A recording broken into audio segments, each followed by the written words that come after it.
उसका एक श्लोक जो है वो ये कहता है कि ब्राह्मण जो है वो मुख के समान है।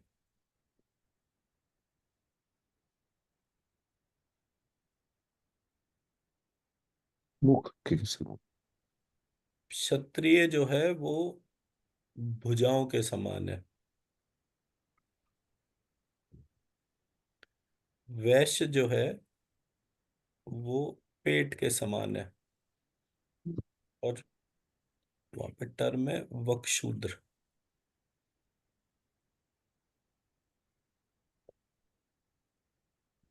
वो शूद्र के लिए टर्म।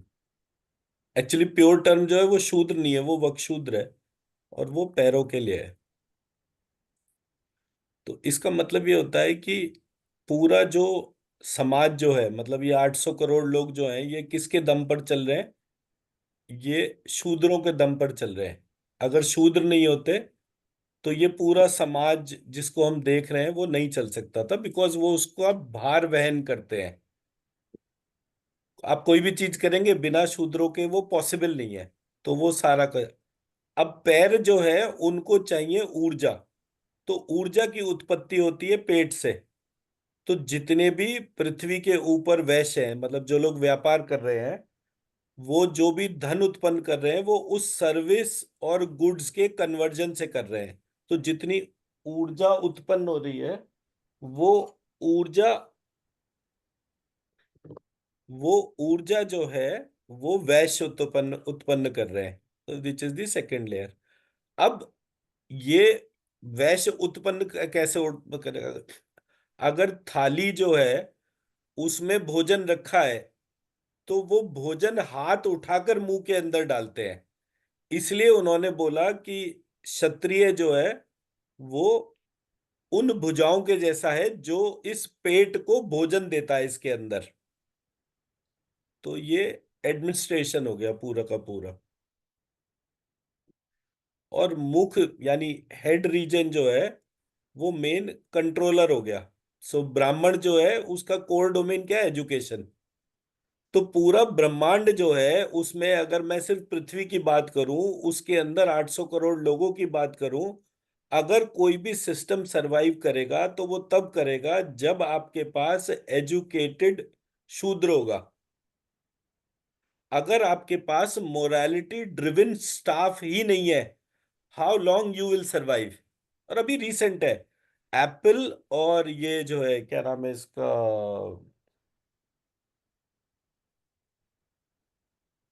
गूगल। एप्पल और गूगल में 5 एआई के स्टाफ को लेकर झगड़ा हुआ था। और बड़ा पॉपुलर हुआ था, मतलब $100 मिलियन तक तो वो पूरा का पूरा वो 4 जनों का ही मूवमेंट इतना का वो हो गया था, उसमें एक शुक्ला भी था। तो मैं जब वो सारे के सारे के बारे में पढ़ रहा था तो मैंने ये रियलाइज करा कि उस लेवल पर जाने के बाद भी एक एक बंदे को 100-100 करोड़ का रेमनरेशन देने के बावजूद वो लोग और उनकी लॉयल्टी को नहीं ले पा रहे थे। तो स्ट्रक्चर में अगर आपके पास में मोरालिटी ड्रिवन स्टाफ नहीं है तो आप सरवाइव ही नहीं कर सकते। और जब आपका सर्वाइवल स्टाफ के बेसिस पर होगा तो सर्वाइवल जो है वो एनर्जी ड्रिवन प्रोसेस में पेट के तौर पर है। तो ये एक सिंबॉलिक तरीके से किसी ने एक श्लोक के माध्यम से सब कुछ बता दिया। और आज की तारीख में अगर मैं बिजनेस फ्रेटर्निटी से पूछूं कि स्टाफ की ट्रेनिंग को देख लो, अरे भाई साहब कहाँ ट्रेनिंग करेंगे, अभी ट्रेनिंग करेंगे फट से छोड़ के भाग जाएंगे। ये एक जनरल वो है सिनेरियो। वो ये नहीं देख रहे कि ये पूरा जितनी देर भी अनट्रेन्ड रहेंगे विदाउट मोरालिटी ये सिस्टम रहेगा ही नहीं। तो एक गुरुदत्त करके ऑथर हुआ था, गुरुदत्त ने ये बोला कि अगर चरित्र की आवश्यकता नेता और अभिनेता को नहीं है तो आम आदमी को बिल्कुल नहीं है। तो you have to lead by example. और इसी प्रक्रिया को ही हमारे को इन्वोक करना चाहिए। मंत्रों का यूटिलिटी तब बैठता है। तो अगर मैं वैश्य यानी बिजनेस कम्युनिटी को लेकर चल रहा हूं तो बिजनेस कम्युनिटी जो है उसको एडमिनिस्ट्रेशन कंट्रोल करे राइट और रॉन्ग के तौर पे, और एडमिनिस्ट्रेशन को ब्राह्मण कंट्रोल करे in terms of morality driven activity के तौर पे। आज हम बिल्कुल हेवायर इसलिए हैं। एक अर्थशास्त्र के अंदर एक टर्म होती है मत्स्य न्याय। मत्स्य न्याय क्या होता है? मत्स्य कहते हैं मछली को। फिश। छोटी मछली को अगर बड़ी मछली खा जाती है, आ,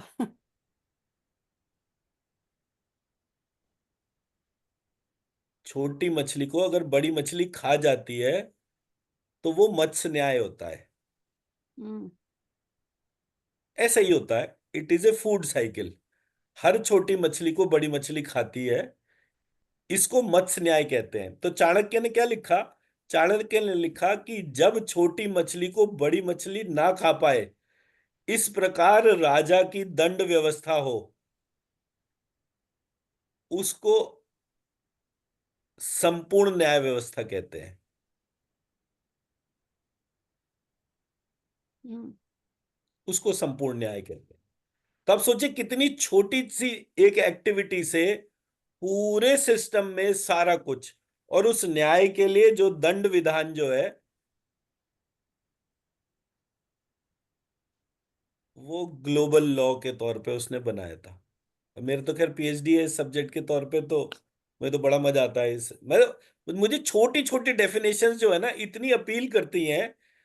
जब तक हम अपनी बात को बिल्कुल छोटे से दो चार शब्दों में ना समझा दें, तब तक वो बात जो है वो काम की नहीं होती है।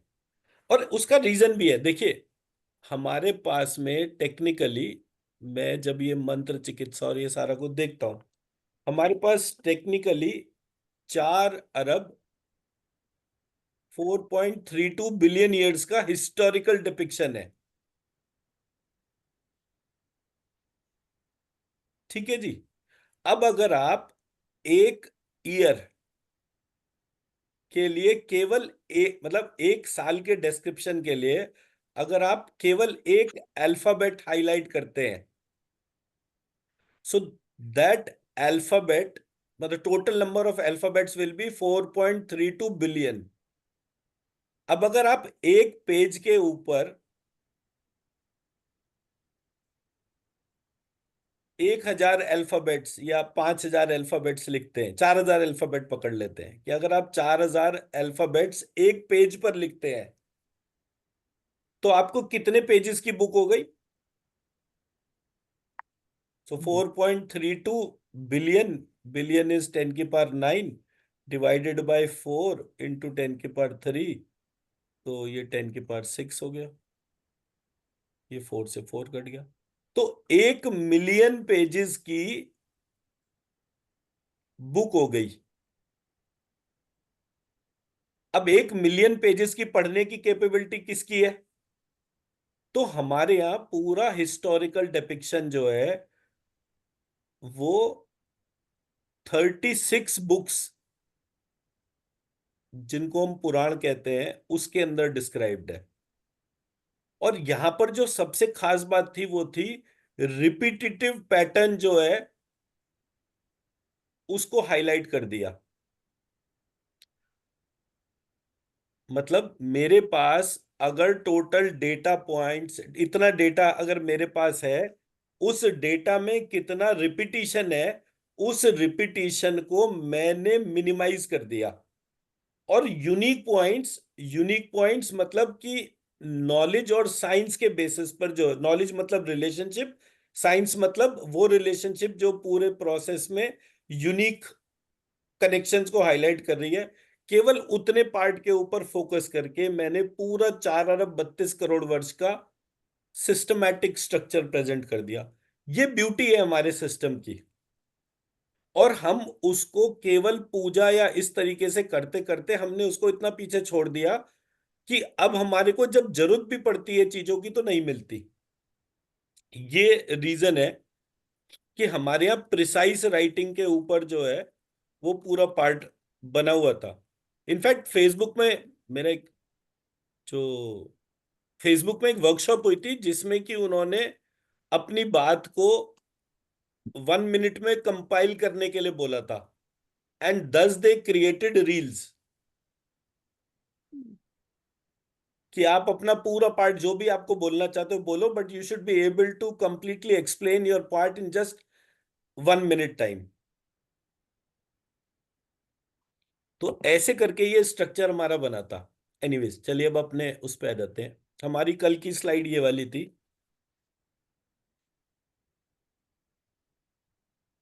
यहां पर मैंने दो मंत्र लिखे हैं। ऊपर वाला मंत्र आइज से कनेक्टेड है, नीचे वाला सरेंडर से कनेक्टेड है। आप इन दोनों मंत्र की एनर्जी जो है वो लिफ्ट करके प्ले या स्कैन करके देखेंगे, दोनों में सेम इफेक्ट है।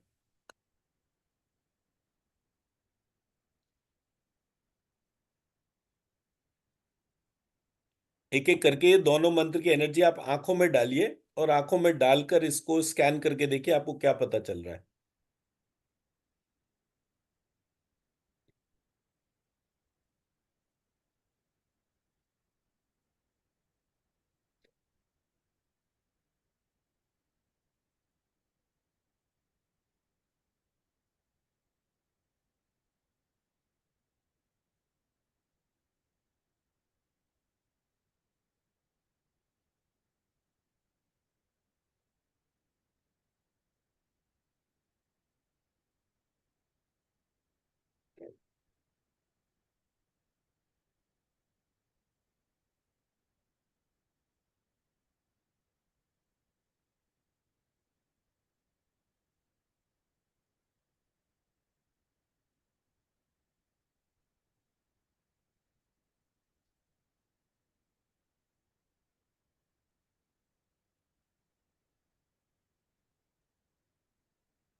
ऊपर वाले में ज्यादा भार लगता है।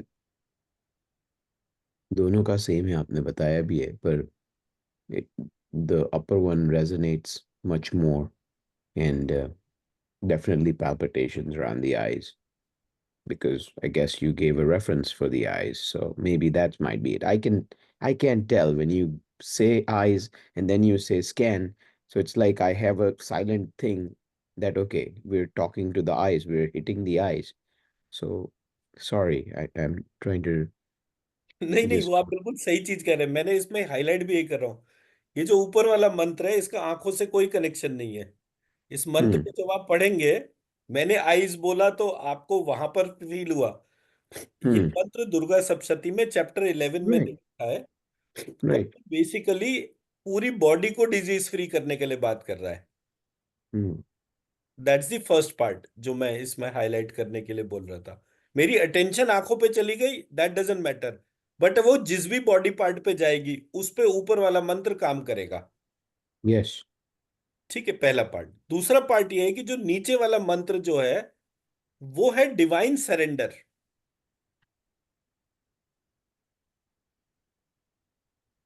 शरणागतदीनाथ परित्राणपरायण सर्वस्या।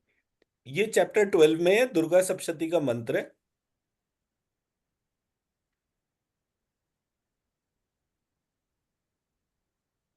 और जैसे ही डिवाइन सरेंडर होता है, इमीडिएटली बॉडी का डिजीज पैटर्न घटना शुरू हो जाता है।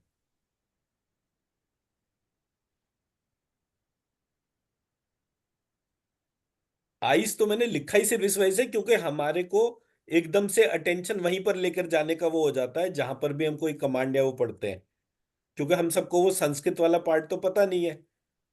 बट ये ब्यूटी है हमारे यहाँ के एपिक्स की, वो कि कब कौन सी चीज से वो उसको कनेक्ट करते हैं, कैसे डिफरेंशिएट करते हैं, कितना डीपर इम्पैक्ट करते हैं। जेनरिक डोमेन में बहुत ब्यूटीफुली ये पूरा स्ट्रक्चर काम करता है। तो एक तो ये अच्छा, स्नेहा जी कोई फीडबैक? सर सेकंड वाला जो है वो there are rays that are entering the Ajna chakra. First वाला जैसे उन्होंने कहा आइस के कारण, मुझे भी वो आइस के अंदर फायर एलिमेंट जैसा फील हुआ, गोल्डन। सेकंड वाले में there were rays that entered the आज्ञा चक्र. राइट। आज्ञा चक्र का इसमें क्या कनेक्शन है? आज्ञा चक्र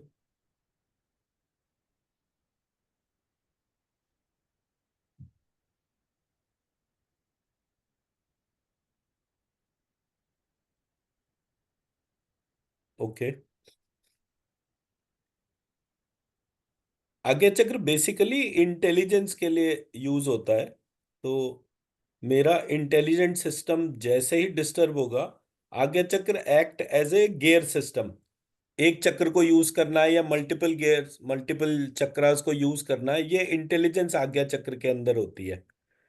तो आज्ञा चक्र में अगर स्ट्रेस, और स्ट्रेस भी सबसे पहले आज्ञा चक्र को इम्पैक्ट करता है, तो जब वो वाला पार्ट आएगा कि मेरा इंटेलिजेंट सिस्टम डिस्टर्ब होगा, तो वो शरणागत दीनार्थ जो है, सरेंडर करते ही मेरा इंटेलिजेंट सिस्टम में इस तरह से तो फर्क आ सकता है, if I think in a structured manner.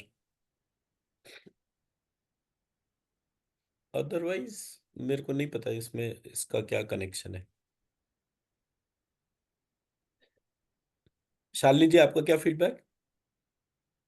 Uh, Today I was just feeling a lot of uh, things which I can't make out, some figures coming in and going, then like in the plain like a desert kind, and then there it's all golden. So I was not able to decipher what is this. Okay. पर मैं जो इसमें चीज बताना समझाना चाह रहा था वो सिर्फ इतना सा है, ऊपर वाला मंत्र बाय डिफॉल्ट किसी भी डिजीज पैटर्न को रिवर्स करने के लिए काम करता है। क्योंकि मैंने आंखें बोल दी तो मेरी अटेंशन आंखों पे चली जाती है, तो उसमें चेंज आ जाता है। But it applies to every disease. जो नीचे वाला है वो सरेंडर से रिलेटेड है मंत्र, और सरेंडर, डिवाइन सरेंडर जैसे ही हम करते हैं, इमिजिएटली हमारा डिजीज पैटर्न घटना शुरू हो जाता है। In both the situation disease pattern घटना जो है वो फिनोमिनली होता है। और क्योंकि हमने तो ये दोनों मंत्रों से बहुत बार बहुत लोगों का हीलिंग करा है, तो इसलिए ये पता है कि ये वाला पार्ट है। अप्रोच वाइज जो है, मैं उसके कनेक्शन को हाईलाइट कर रहा था कि अप्रोच कैसे चेंज होने पर भी रिजल्ट्स कभी कभी सेम आ जाते हैं।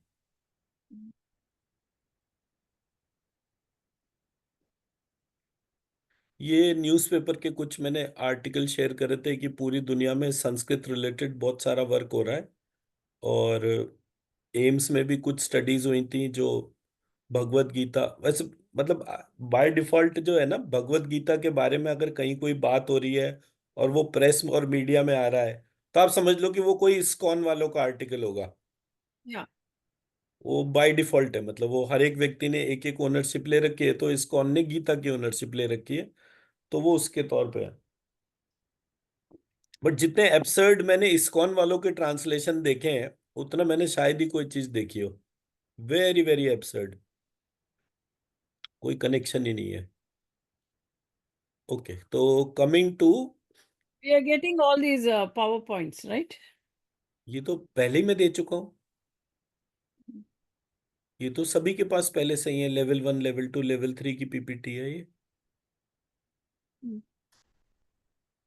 मैं दोबारा शेयर कर दूंगा अगर आपसे मिस हो गई है तो। मैंने तो ये कंडीशन भी रखा था सबके लिए कि ये प्रिंट आउट्स होने चाहिए, बिकॉज अगर आपके पास प्रिंट आउट्स नहीं होंगे तो you will never be able to address कि भाई ये क्लास खत्म हुई तो इसमें क्या हुआ। Was seeing these PPTs. Sorry? I don't remember seeing these PPTs. तो आपने प्रिंट आउट लिए थे उसके? The previous ones, yes, I've taken. तो ये प्रीवियस वन ही है, मैंने कोई उसमें वो नहीं है। बीच में कुछ जो स्लाइड्स चेंज्ड हैं वो तो मैं दोबारा खैर शेयर कर दूंगा once the entire You PPT can is complete. probably put in the same group. नहीं, ऐसा बिल्कुल भी नहीं है, ये उसी का पार्ट है।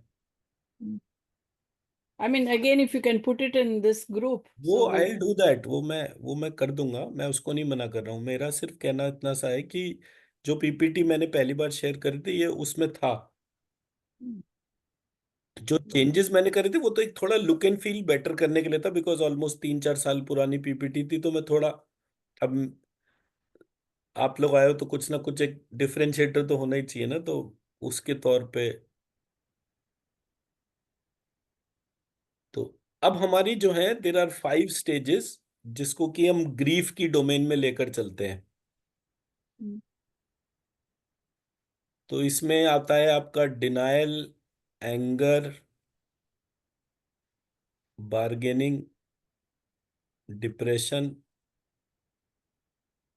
And finally acceptance. तो ग्रीफ मतलब पेन के लिए टर्म यूज होता है कि जब भी हम कभी पेन की डोमेन में होते हैं तो सबसे पहले तो हम पेन की डोमेन में हैं, हम उसको एक्सेप्ट ही नहीं करते कि कौन सी चीज हमारे को परेशान कर रही है, which is causing us any kind of pain. So the first stage is always a stage of denial. नहीं नहीं, ऐसा बिल्कुल नहीं है, मैं तो आई एम कंप्लीटली फाइन। तो ये पहला स्टेज हो गया। उसके बाद दूसरा स्टेज है एंगर का। And anger is, as we have last shared, was anger is incomplete desire। तो पेन उसका आउटकम था, कोर में जाने के बाद एंगर आता है। फिर वो इनकम्प्लीट डिजायर को कंप्लीट करने के प्रोसेस के इनिशिएशन होता है, तो वहां से हम बार्गेनिंग शुरू कर देते हैं। जैसे हम भगवान से बार्गेन करते हैं, भगवान मेरा ये वाला पार्ट करवा दो तो मैं ये ऐसे भंडारा करूंगा, या ये 101 रुपए का प्रसाद चढ़ाऊंगा, या 11 रुपए का चढ़ाऊंगा, ऑल दैट। तो बल्कि एक मूवी के अंदर वो आया भी था, अभी 11 रुपए में तो जो हज का छोटा रिचार्ज नहीं होता, और तो उससे जो है ये भगवान से इतने सारे काम करा रहा है। But all that in terms of comes in the domain of bargaining. And once the bargaining doesn't take place and it is already an incomplete desire, it depresses the person. So depression उसका जो है वो fourth stage है। और finally वो अपनी उस depressed state को जो है वो एक्सेप्ट कर लेता है, तो वो उसका बॉडी में इम्बाइब हो जाता है। फॉर एग्जाम्पल, हम इसको ऐसे बोलते हैं कि जैसे मेरा फर्स्ट स्टेज होगा एंजाइटी, स्ट्रेस एंड डिप्रेशन। ये हमारी 3 स्टेज होती हैं before the disease getting manifested in the body part. तो मेरा फायर एलिमेंट वीक था, मेरे फायर एलिमेंट की वीक स्टेट के बाद मेरे को जब स्ट्रेस हुआ, मतलब पहले एंजाइटी हुई, एंजाइटी के बाद स्ट्रेस हुआ, और स्ट्रेस के बाद जब मैं टोटल डिप्रेस्ड हो गया, तो वो मेरे फायर एलिमेंट का जो डिस्टरबेंस था वो मेरे पैनक्रियाज में चला गया, और मेरे को डायबिटीज हो गई। सो दैट्स हाउ ये स्ट्रक्चर काम चलता है। तो इन सब के लिए मैंने एक, बस कि आपको एक रेमेडी है, बेसिक रेमेडी, कि कोई भी व्यक्ति सिर्फ श्रीम लिखना शुरू कर दे। अब क्योंकि मैं श्रीम इस तरह से लिखवाता हूं तो वो एक फर्क पार्ट हो गया। बट वो अगर सिर्फ श्रीम लिखना शुरू कर देता है तो उसका जो ये 5 स्टेट जो है ग्रीफ की, ये रिवर्स होना शुरू हो जाती है। और ये मैंने बहुत बार देखा है, मतलब सिर्फ श्रीम लिखने से ही ये होता है। श्रीम चैंटिंग का नहीं पता मुझे, चैंटिंग करके किसी को बहुत मेजर रिजल्ट्स मिले हो मैंने देखे भी नहीं है। बट श्रीम लिखने से ये 5 स्टेट्स जो है इनमें चेंज आ जाता है। That is tested many times.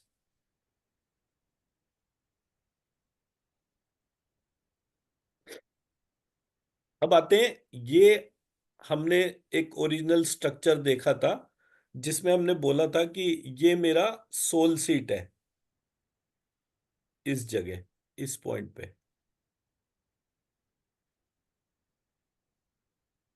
और ये सोल सीट जो है, ये ऐसे करके ये पॉइंट यहां से आइडेंटिफाई होता है। ये सोल सीट पे जब भी मैं अपनी कोई भी एनर्जी लिफ्ट करके डालूंगा, किसी भी मंत्र से एनर्जी डालूंगा, it will get optimally distributed.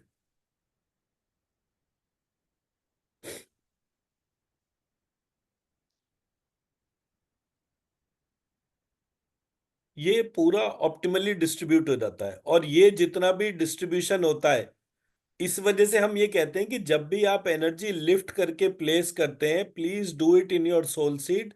Because soul seat में इंटेलिजेंस भी है, और उसको ये पता भी है कि उस पॉइंट से जिस पॉइंट में मैक्सिमम रिक्वायर्ड है वहां पर एनर्जी जाने में कितना टाइम लगेगा। सो विद इन सेकेंड्स, मतलब हमें तो 2 मिनट लगते हैं आरती को, किसी भी आईसीयू के पेशेंट को हील करने के लिए। तो वो पार्ट हमने आइडेंटिफाई करा कि हमारा जो हीलिंग इतना फास्ट है उसका फंडामेंटल रीजन ये है कि हम हीलिंग एनर्जी को सोल सीट में डालते हैं। हम सहस्त्रार चक्र या सहस्त्रार चक्र बंद में नहीं डालते। मैं मेरा पॉइंट समझा पाया? Though there can be a marginal difference कि भाई ये मेरा सोल सीट है, ये मेरा सहस्त्रार चक्र बंद है, ये सहस्त्रार चक्र है, ये 2 इंच में क्या फर्क पड़ रहा है? बात 2 इंच की नहीं है, बात है यहां पर अप्रोच की, कि we consider that the controller is sitting here. तो जो जहां बैठकर सारा कंट्रोल कर रहा है उस जगह पर अगर हम एनर्जी डालेंगे तो उसका जो डिस्ट्रीब्यूशन होगा वो बहुत यूनिफॉर्म होगा। ये एक पार्ट हो गया। अब दूसरा पार्ट है, हमारे यहाँ एक्यूप्रेशर एक्यूपंक्चर के अंदर क्या होता है, ये मेरा हाथ है, इस हाथ में ये मेरा थंब है, thumb is considered as head, thumb is considered as head. ये मेरे बीच के दोनों फिंगर्स हैं, they are considered as both legs. और ये मेरी दोनों साइड वाली फिंगर्स हैं, they are considered as my both hands. तो मेरे हाथ, मेरे पैर और मेरा अंगूठा, ये मेरी पूरी ह्यूमन बॉडी हो गई।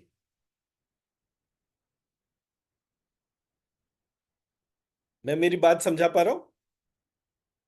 हेड, थंब, बोथ फीट और बोथ हैंड्स, ये वाले। जब ये वाला स्ट्रक्चर मैंने एक्यूप्रेशर में पढ़ा पहली बार, तो मैंने पहली चीज जो आइडेंटिफाई करी इस हाथ से रिलेटेड, कि एक सब्जेक्ट होता है ऑरिकुलोथेरेपी। ऑरिकुलोथेरेपी क्या कहता है कि आपके जो कान जो है वो भी पूरी ह्यूमन फॉर्म है। Like a baby in the womb. नहीं, बेबी इन द वूम तो थ्योरी फर्क हो जाएगी, वो that won't match. See, they say this part is the brain. जैसे मैंने बोला कि आपके हाथ में आपकी पूरी बॉडी की मैपिंग है, उसी तरह से आपके कान में आपकी पूरी बॉडी की मैपिंग है। इसको In, इतना ही रखिए, वो फिर टर्म्स चेंज होंगी तो उनके मीनिंग्स भी चेंज हो जाएंगे। no, because this is where when I learned, they told this is like uh, this part where we put the earrings, that is the brain. This is the vertebra. वो जो यहाँ जो होता है, that's the vertebra. It is like how a baby is sitting in the womb. यहाँ भी you can do the pressure like how you do in naming that. को समझाने के लिए एक अलग एस्पेक्ट हो गया। Mapping is something different. Here I am showing you a mapping process, जिसमें कि मैंने ये एक स्ट्रक्चर को मैप कर दिया। Mhm. एक्चुअल बिल्कुल ऐसा है, बिल्कुल ऐसा नहीं है, there is no guarantee for it, because ये सारे सब्जेक्ट्स कभी भी साइंटिफिकली इवेल्युएट करे ही नहीं गए। इनके ऊपर कोई मेजर रिसर्च पेपर्स नहीं है कि डज दिस वैलिडेट कि ऐसा ही है। तो वो, एंड हम जिस सब्जेक्ट पे बात करते हैं that is basically theory of quarks. तो जो आधा अधूरा सिस्टम है जिसके ऊपर कोई रिसर्च नहीं करता, मेरे जैसा कोई आदमी उस सब्जेक्ट पे बोलना शुरू कर देता और अपनी कहानी सुनाता और अपनी बात प्रेजेंट कर लेता है। बस इतना ही पार्ट है। हमने कभी ऐसा इकोसिस्टम नहीं बनाया कि हम इस चीज को साइंटिफिकली वैलिडेट कर सके, क्योंकि एनाटॉमी तो है। अब जो एनाटॉमी बच्चों को पढ़ाई जाती है, जो एक ईएनटी स्पेशलिस्ट को पढ़ाई जाती है, वो ये वाली नहीं पढ़ाई जाती।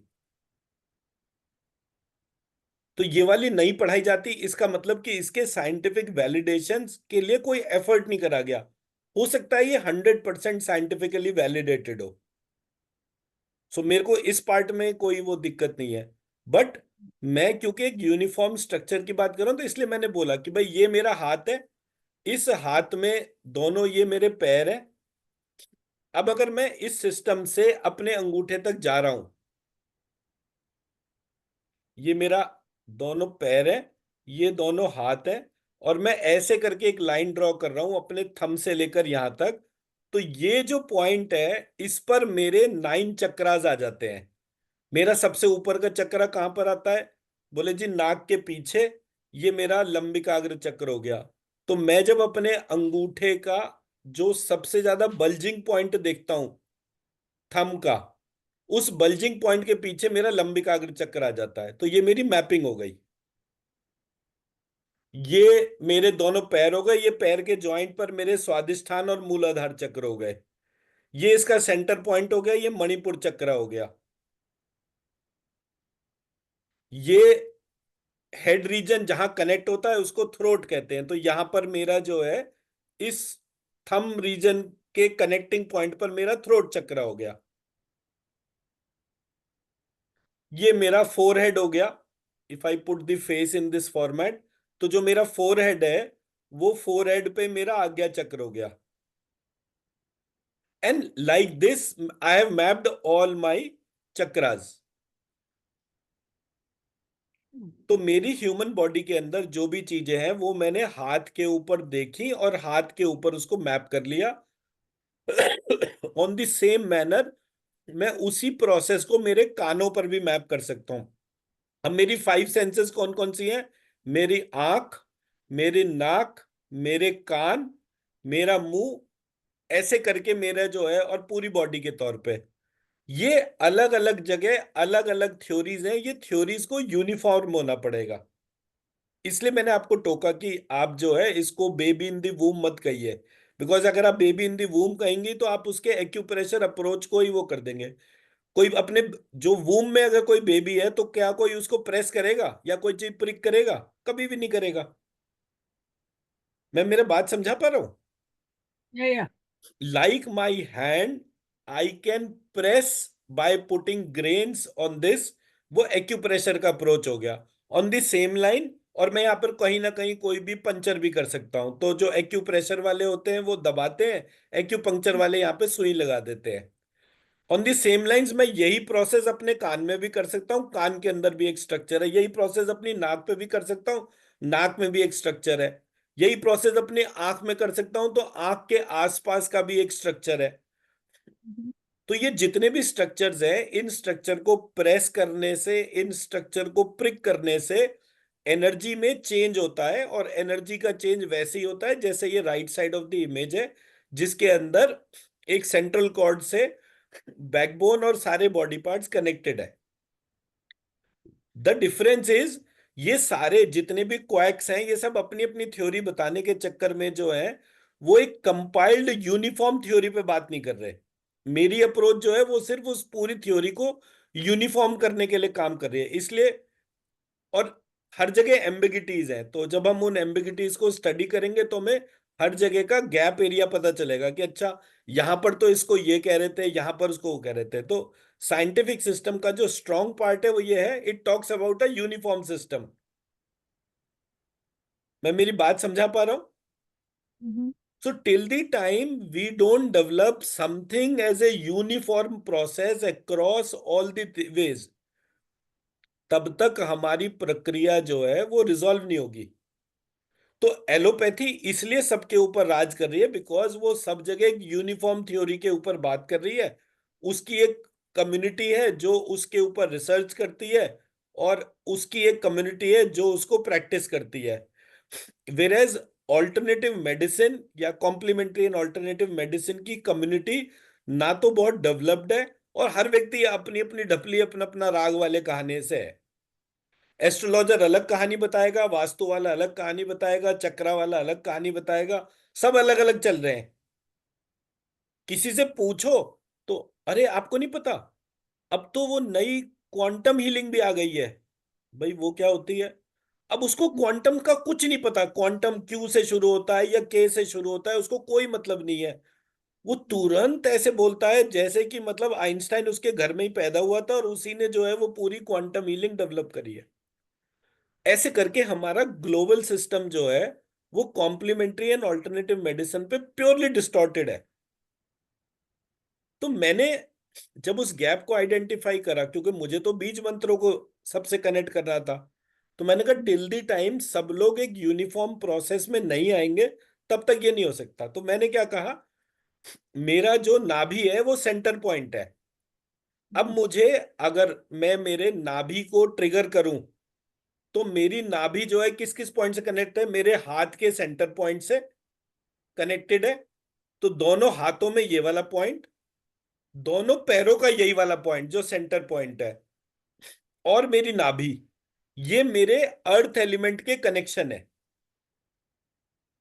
तो जब मैं उन कनेक्शंस पर उनको प्रेस करता हूं या उनको पंचर करता हूं, उस पॉइंट से मेरा अर्थ एलिमेंट का एड्रेस होता है। और earth element is primarily connected with प्राण चक्र, क्रिएशन ऑफ प्राण एंड क्रिएशन ऑफ इम्यूनिटी। मैं मेरी बात समझा पाया? राइट। अब इसके जितने भी एस्पेक्ट ऑफ इंटीग्रेशन है, फॉर एग्जाम्पल मैंने बोला कि मेरा स्काई, एयर, फायर, वाटर, अर्थ। स्काई के लिए मैंने बोला थंब, एयर के लिए लिटिल फिंगर, फायर के लिए रिंग फिंगर, वाटर के लिए मिडिल फिंगर, एंड अर्थ के लिए इंडेक्स फिंगर। इसको मैंने कनेक्ट करा मरकरी से, इसको कनेक्ट करा सैटर्न से, इसको कनेक्ट करा मार्स से, इसको कनेक्ट करा मैंने वीनस से, और इसको कनेक्ट करा मैंने जुपिटर से। लेट सपोज हम इंस्टेड ऑफ 9 पहले 5 की बात कर लेते हैं। मैंने यहां पर लिखा कि यहां पर ग्रीन कलर का स्टोन जो है वो कनेक्ट होता है, यहां पर ब्लू कलर का स्टोन जो है वो कनेक्ट होता है, यहां पर रेड कलर का स्टोन जो है वो कनेक्ट होता है, यहां पर व्हाइट कलर का स्टोन कनेक्ट होता है, यहां पर येलो कलर का स्टोन जो है वो कनेक्ट होता है। Now there are multiple categories of stones. One are precious stones, the other are semi precious stones. तो जैसे एक आपने वो देखा होगा, सलमान खान एक ब्रेसलेट पहनता था जिसमें नीला फिरोजा, जिसको कहते थे ईरानी, वो फिरोजा करके वो एक पत्थर पहनता था। अभी भी जब पहनता है। वो, sorry, He still wears it.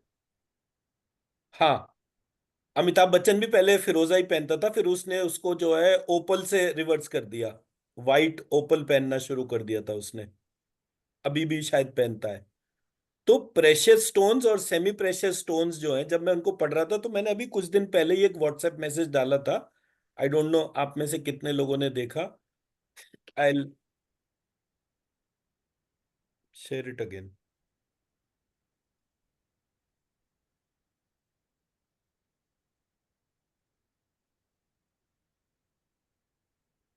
First one क्या है?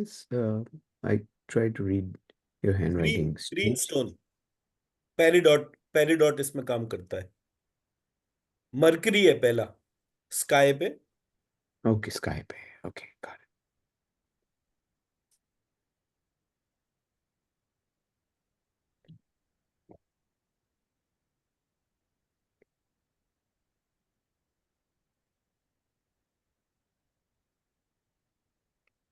ये मैंने ग्रुप में शेयर करा है, देखिए। And it highlights two beautiful aspects. A, so there are 12 salts जिसको हम टिश्यू सॉल्ट कहते हैं। टिश्यू सॉल्ट का जो कॉम्बिनेशन जो है, उसको जब मैं मैप करता हूँ कलर्ड स्टोन से जो उसके वो है, और हर एक स्टोन्स का जो कनेक्शन जो है वो उसके कॉम्बिनेशन से है। सो ये म्यूरेटिकम केप्रिकॉन से कनेक्टेड है, नेट्रम फ्रॉस्ट, sodium phosphate link to Aquarius है। सो ऐसे करके there is a theory which connects astrological 12 science with 12 tissue salts. अब ये जो टिश्यू सॉल्ट है, इसका कनेक्शन एक कलर से हो गया, तो मैंने ग्रीन स्टोन के तौर पे इसको पेरिडॉट बोल दिया। तो मैंने वो ग्रीन पेरिडॉट जो है उसको यूज करके उसके कनेक्शन से कौन कौन से हेल्थ वाला पार्ट है उसको आइडेंटिफाई करा। लेकिन जब मैंने पेरिडॉट का केमिकल कॉम्पोजिशन स्टडी करा, तो मुझे पता चला कि वो एक पर्टिकुलर डिजीज पैटर्न के लिए एक रेमेडी था। ये टिश्यू सॉल्ट की बात हो गई। इसके पैरेलल ये चीज ऐसे ही काम करती है नहीं करती है, इसके लिए 17th सेंचुरी का एक इयाट्रो मैथमेटिक्स जो है वो सब्जेक्ट भी था।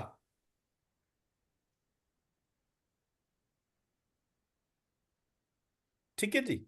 सो हमारे यहाँ क्या है कि जो भी हमारे सिम्टोमेटिक स्टडीज थी वो स्टडीज जो हैं उनको एंटरटेन नहीं होने होने दिया गया, बट साइंटिफिकली आप इस बात को आइडेंटिफाई कर सकते हो कि आपकी कौन सी बॉडी को क्या चीज की आवश्यकता है।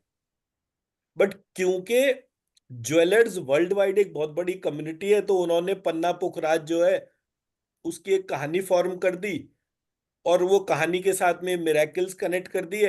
एज अ रिजल्ट वो वाला पार्ट जो है वो बिजनेस डोमेन के उसमें चला गया। बट स्टोन का फंडामेंटल फंक्शन जो था वो ये था कि मेरे भीतर जो भी सॉल्ट की डेफिशिएंसी है उसको मैं कैसे रिवर्स कर सकूं। अब सॉल्ट की डेफिशिएंसी सब जगह क्यों हुई? क्योंकि सब लोग वाटर प्योरीफायर यूज करना शुरू कर दिया। हमारे देश में भी टाटा ने ही सबसे पहले जो है वो वाटर प्योरीफायर्स बनाए और सबको दे दिया। एज अ रिजल्ट जब वो वाटर प्योरीफायर मास मार्केट हुए, उन वाटर प्योरीफायर का जो पानी पीते थे लोग, उनके घर में ज्यादा डिजीज पैटर्न थे कंपेयर टू जो नॉन वाटर प्योरीफायर यूजर्स थे। क्यों? क्योंकि नेसेसरी जो टिश्यू सॉल्ट्स थे वो बॉडी तक पहुंच ही नहीं रहे थे। और हमारे पास जो इस समय के जो वाटर प्योरीफायर्स हैं वो मेम्ब्रेन बेस्ड है। सो वो मेम्ब्रेन बेस्ड वाटर प्योरीफायर्स का जो एनर्जी जो है और जो उसकी न्यूट्रिएंट वैल्यू जो है वो कम है। बट बड़े आदमी को कौन समझाए कि आप कोई काम कर रहे हो उसका क्या इम्पैक्ट होगा? तो घर घर में वाटर प्योरीफायर लग गए, सस्ते सस्ते 2-5 हजार रुपए से लेकर महंगे महंगे 25-50 2-3 लाख रुपए तक के वाटर प्योरीफायर आ गए। अब जो नए वाले आए वो एल्कलाइन और वो वाले वाटर प्योरीफायर्स आ गए। सो एज अ रिजल्ट मेरे को जो भी न्यूट्रिशन चाहिए था बॉडी का वो ना मिलने की वजह से मैं रोगी हुआ। मैं मेरा पॉइंट समझा पा रहा हूँ? ये लोग भी केमिकल्स डालते हैं ना, पर in the water filtration plants they're infusing it with so much chemicals too, to You keep it purify. clean. No, it's not spring sir water. Spring water comes just like that, but others घर is पे तो all. आता नहीं। देखिए, मेरा जो कहने का ऑब्जेक्टिव है वो ये है कि कोई भी साइंटिफिक इनोवेशन बिजनेस से डायरेक्टेड है, ह्यूमन नीड से डायरेक्टेड नहीं है। जब वो Correct. ह्यूमन नीड्स, आज की तारीख में alkaline water purifiers MLM model में बिकते हैं। एमएलएम मॉडल में जो व्यक्ति माल बेच रहा है उसका इंटरेस्ट केवल अपनी चेन में कितने मेंबर्स बनाए और कितने हिसाब से है। He is not concern in terms of कि जो यूटिलिटी वो दूसरे व्यक्ति को बेच रहा है एक्चुअली उसको वो यूटिलिटी मिली भी या नहीं मिली। अगर मान लीजिए किसी को उस प्रक्रिया से साइड इफेक्ट होते हैं तो वो साइड इफेक्ट को काउंट ही नहीं करेगा, बोले इसका भाग्य ही खराब है, इसको ये Just इतना like that अच्छा। movie, veteran movie, हाँ, education. Right. Same. I saw it. अच्छा, मुझे इतनी अच्छी लगी, मतलब वो मूवी। मैंने कहा मैंने अभी 2-3 महीने पहले तो ये मैनिफेस्ट करा कि हम सब लोगों को इस बात की अवेयरनेस आए। सडनली नेचर ने जो है कुछ एक चेंज करा और वो इमोशन पहुंच गया। And when that emotion is happening through actors like Rajinikanth and Amitabh Bachchan, it is a very meaningful approach. तो लोगों पे उसका इम्पैक्ट पड़ेगा। एंड ऑफ द डे लोग ये रियलाइज करें कि हाँ, वो वो चीजों में हमारे पास में एक सिस्टमैटिक स्ट्रक्चर होना चाहिए। तो मेरा कहने का ऑब्जेक्टिव सिर्फ ये है कि मेरे शरीर में जब भी कभी कोई डेफिशिएंसी हो रही है वो क्यों हो रही है? Because there is A planetary position which is changing, there is A vastu direction which is changing, and when I'm moving outside my energy levels of the chakras are constantly changing because of that changed state. And my focus on my diet system is not based on nutrition, it is based on something which has to do with my belief pattern. For example, एक व्यक्ति pure vegetarian है, तो जो pure vegetarian है वो कितना अपनी diet के ऊपर अपने न्यूट्रिशन के लिए कॉन्शियस है, और एक नॉन वेजिटेरियन है। तो जब हम एप्पल टू एप्पल कंपेयर करते हैं तो हमें ये रियलाइज ही नहीं होता कि हम क्या चीज की वजह से बीमार हुए। बट मैंने जब बिल्डिंग कंस्ट्रक्शन को स्टडी कर रहा था तो मैंने कहा ये पूरे बिल्डिंग में जान कहाँ से आ रही है? बोले जी ये सरिया जो डालते हैं, जो कॉलम और पिलर के तौर पे जो सरिया डलता है उसमें आयरन जो होता है, वो उस बिल्डिंग की जान होती है। तो जब कभी 30-40 साल में जो है वो सरिये में मॉइस्चर लग जाता है और वो गल जाता है, तो बिल्डिंग कमजोर हो जाती है। 40 साल में सीमेंट अपनी बाइंडिंग एनर्जी लूज कर लेता है, तो वो बिल्डिंग कमजोर होती है। ऐसे करके ये होता है। So on the same lines I realized कि हमारी बॉडी के अंदर 9 धातु हैं, जिसको हम देह धातु, कल हमने बात करी थी ना देह धातु के तौर पे। ऐसी 9 देह धातु हैं। ये 9 देह धातु जब कम हो जाती हैं तो हमारी बॉडी वीक हो जाती है, और वीक बॉडी पर थोड़ा भी स्ट्रेस ज्यादा इंपैक्ट करता है। वहीं जब हमारी बॉडी जो है उसमें देह धातु मजबूत होती है तो हम ज्यादा स्ट्रेस भी झेल लेते हैं। और आप कभी भी देखिएगा बहुत सारे ओल्ड एज के लोग आपको ऐसे मिलेंगे, वो बिल्कुल, उनको कोई चिंता ही नहीं होती है।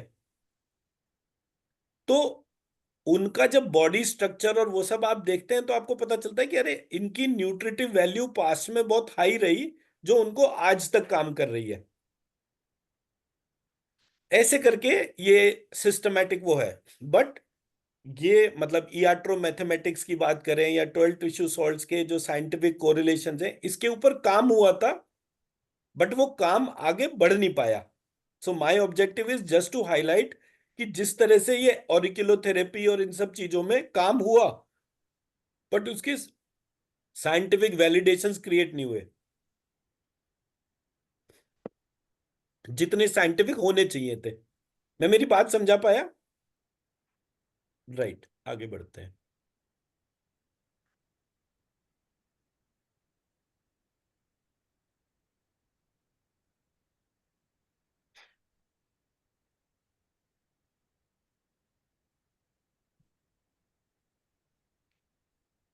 सो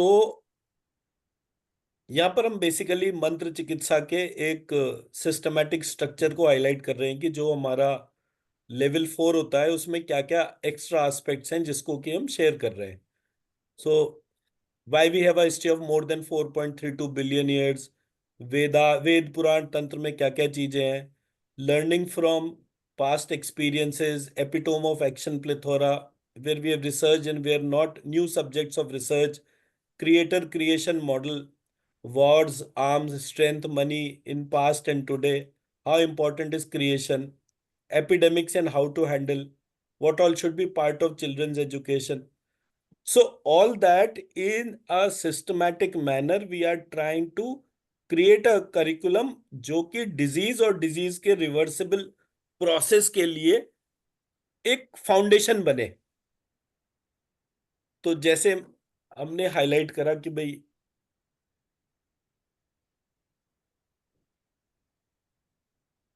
मेरे पास एक बॉडी पार्ट्स मैपिंग है जिसको मैं न्यास कहता हूं। मेरे प्रोसेस में ना तो कभी किसी को कोई दवाई खिलाई जाती, ना कोई एक्सरसाइज कराई जाती। It is primarily Mantra process जिसको हम बात करते हैं। तो मेरा पहला पार्ट है जब हम बॉडी पार्ट से और उस न्यास के प्रोसेस को कनेक्ट करते हैं। सो हमारा एक है। दूसरा पार्ट हमारा सोल सीट रिलेटेड हो गया कि मेरा सोल सीट से मैं एक यूनिफॉर्म कनेक्शन को आइडेंटिफाई कर रहा हूं। तीसरा पार्ट हो गया मंत्र का एनर्जी। अब मंत्र की एनर्जी के लिए 3 एस्पेक्ट्स हैं जिसको मुझे देखना होता है। एक मेरा एस्ट्रोलॉजिकल चार्ट, दूसरा मेरा वास्तु चार्ट, तीसरा मेरा चक्रा चार्ट।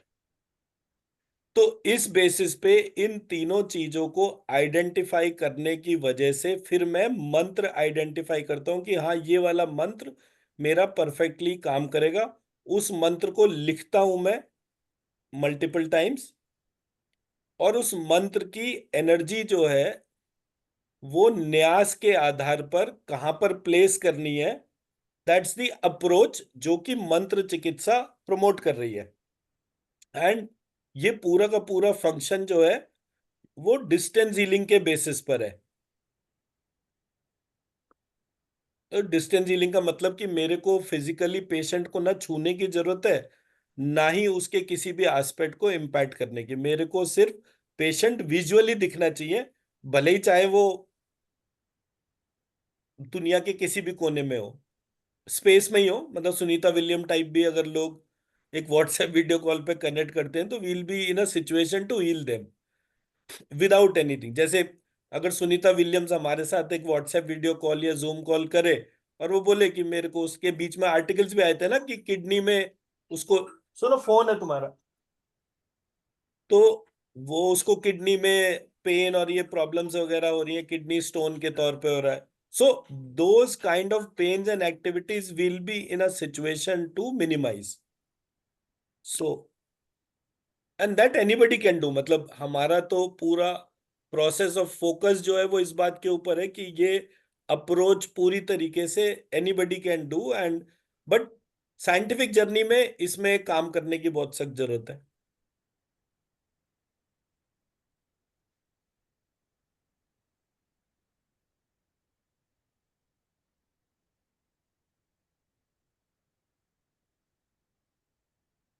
सो ये तो हम बेसिकली कर चुके हैं कि हमने श और क्ष का जो चेंज है उसमें क्या क्या चीजें हमारी चेंज हो गई और उसको चेंज करने से एनर्जी पे क्या फर्क पड़ा।